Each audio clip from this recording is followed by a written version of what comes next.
Alright, magandang hapon po sa inyong lahat mga kababayan. Update lang po tayo sa nangyayari dito po sa protesta sa Menjola. Ito po halos mapuno na po etong Menjola sa dami po nang nagpo-protesta.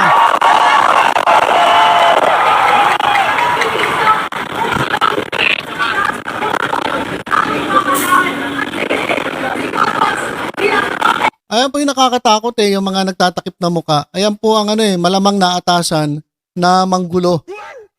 So dapat ipakita nyo ni mga mukha ninyo, hindi yung nagtatago kayo halatang halata na itong mga may takip na ito, ito yung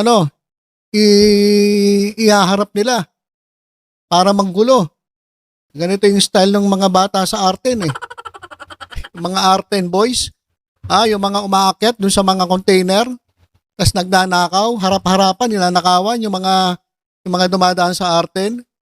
So malamang ito mga mga Arten boys O pero lang yung mga walang takip, malamang mga estudyante. Mga estudyante po dyan sa University Belt.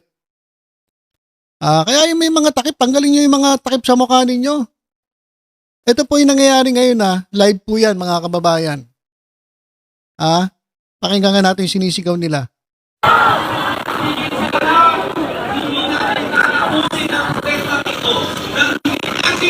Hindi masyadong marinig So, ayan po ang imahe dyan po sa Menjola. At ito ang update natin sa Malacanang naman. Malapit na po ito sa Malacanang O mag-update po tayo sa Malacanang mga kababayan. Balikan na lang po natin itong nangyari sa Menjola. Alright, so dahil daw sa nangyari dyan po sa tension sa Ayala Bridge ay isinailalim na po sa lockdown ang Malacanang. So kapag sinabing lockdown, wala na pong pwedeng pumasok. Sarado na po yan. Isisecure na po ang Malacanang. Kasi ito po yung nangyari kanina dyan sa sa Ayala Bridge. Alright, so hindi ko po ipi-play ang video kasi graphic po ito. Baka ma-against community guidelines tayo ng YouTube. So ipapakita ko lang po sa inyo yung itong nangyayari. So dyan po ang ginawa po ng mga ilang realista na may takip yung mga muka. Kaya sabi ko, yun po yung mga nakakatakot Yun po yung malalakas ang loob na manggulo kasi nga tinatakpan nila yung mukha nila. At ito yung sanay na sanay sa gulo Talagang humaharap doon sa mga pulis. At tingnan nyo, sinunog nila. May nakaharap po kasing container van. So sinunog nila yung gulong. At talagang pinagbababato nila ng malalaking bato at mga bote etong mga kapulisan. Ayan mga kababayan yung ilang eksena dyan po sa may sa kahabaan ng Ayala Bridge. Ayan mga kababayan. So yung umuusok na nakikita ninyo galing po yun doon sa gulong ng container van na sinunog na itong mga kabataan na may takip yung mukha. Kaya nga sabi sa inyo, baka ito yung mga squatter dyan sa Arten yung mga talagang halang ang kaluluwa na, di ba, kung mapapanood nyo yung mga ginagawa nilang pagnanakaw sa Arten, grabe, harap-harapan. Malamang mga taga-Arten to So tingin ko lang ayun ang ko dyan, ayun ang tingin ko. Kasi hindi ito gagawin ng mga estudyante na nag-aaral po dyan sa University Belt. Hindi po nila gagawin yan. Ayan po, tingnan ninyo, talagang may hawak silang pamalo. At bilib ako dito sa ating kapulisan. Palakpakan po natin sila sa kanilang maximum tolerance. Grabe, kanina nakita ko hinahampas sila yung yung mismo hinahampas sila yung mga pulis. Relax lang sila. At talagang nakatakip lang sila. Pwede nga nilang hagisan to ng tear gas Pero hindi nila ginawa. Talagang talagang maximum tolerance. Tingnan niyo yung mga lalakas ng loob nito, may mga takip sa muka. At meron pa silang sinunog ng motor Grabe mga kababayan, biruin niyo, tama ba gawin yun na naglagay sila ng motor doon sa sinusunog nila. Naglagay po sila ng motor at sinunog po yung motor. Ikawawa naman yung may-ari ng motor. So hindi na po ito gawain ng matinong kabataan. Sa tingin ko hindi po mga estudyante ito, mga tambay po ito. Baka nga mga adik pa ito Diyan sa Arten so sana makarating ito kay Yorme Isko Moreno. Yung ginawa dyan ng mga kabataan na yan. Ayan po yung ilang imahe po dyan sa kahabaan po ng Ayala Bridge kanina. Ayan po. Ayan. Kaya naman po nilockdown na po ang Malacanang. Tama lang po, naisarado na po, wala pong pwedeng pumasok. Dahil po sa ginagawa na itong ibang grupo na talagang ang purpose mga kababayan ay manggulo, guluhin itong peaceful rally na ginagawa laban po sa korupsyon. Ayan mga kababayan. Dapat ganito ang gawin yung rally katulad na ito. Etong news flash. 5 DDS galit na galit sa mga nag-rally. Nag-rally. Yan.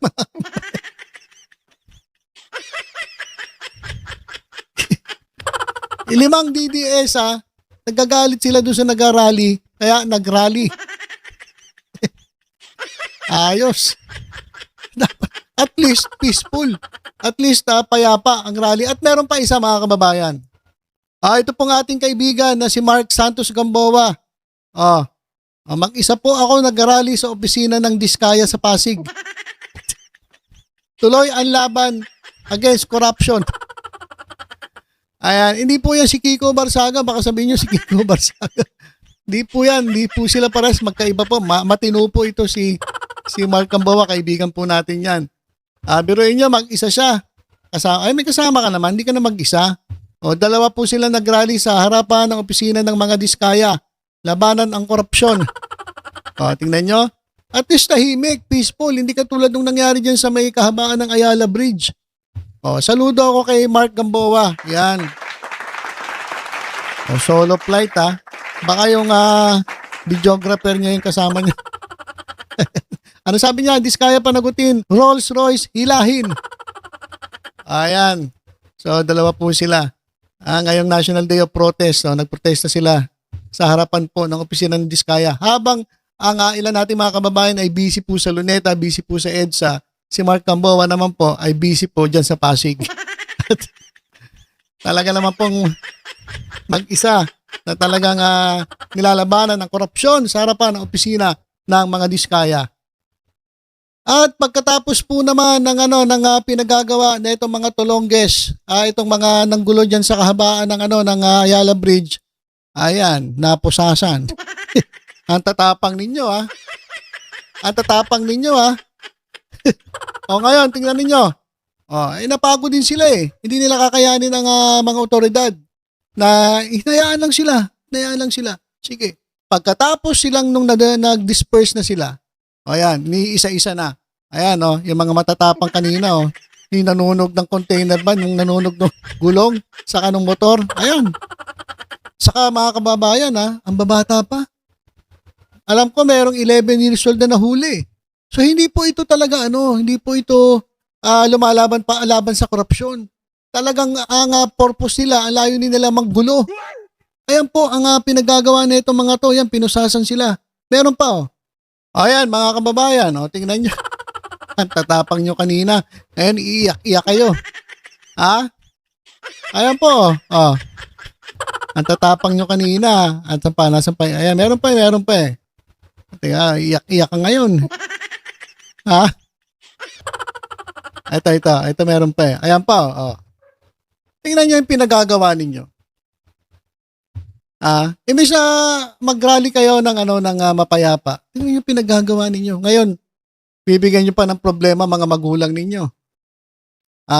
O talagang wala na kayong pag-asa. Na talagang ganyan ang trabaho ninyo, manggulo.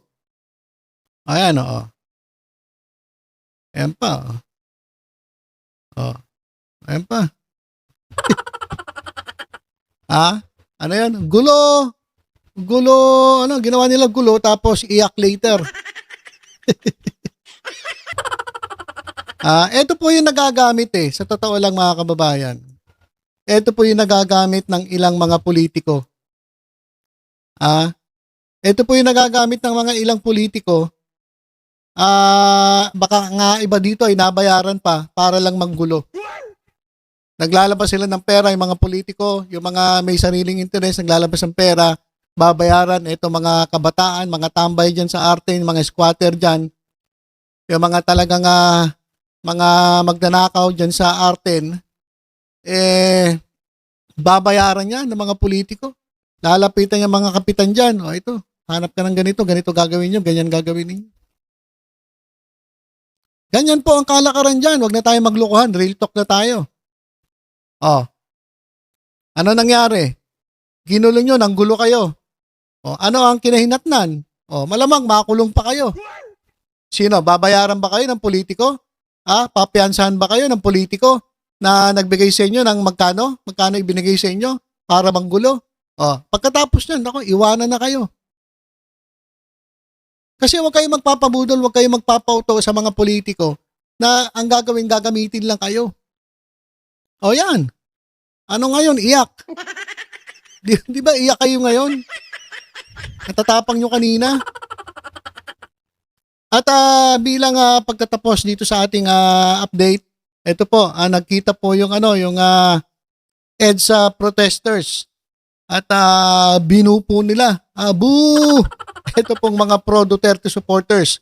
Kasi po, doon po sa EDSA Shrine, yun po yung pro-government na laban sa korupsyon. Hindi naman natin nga kinakampihan yung korupsyon. Laban po talaga sa korupsyon. At nagkita sila nung Duterte supporters. Itong Duterte supporters kasi sumisigaw sila ng laban sa korupsyon, pero meron silang sariling interes. Yung Marcos resign at gusto nila paupuin si Sara Duterte. So, yan, nagkita sila. Ano nangyari?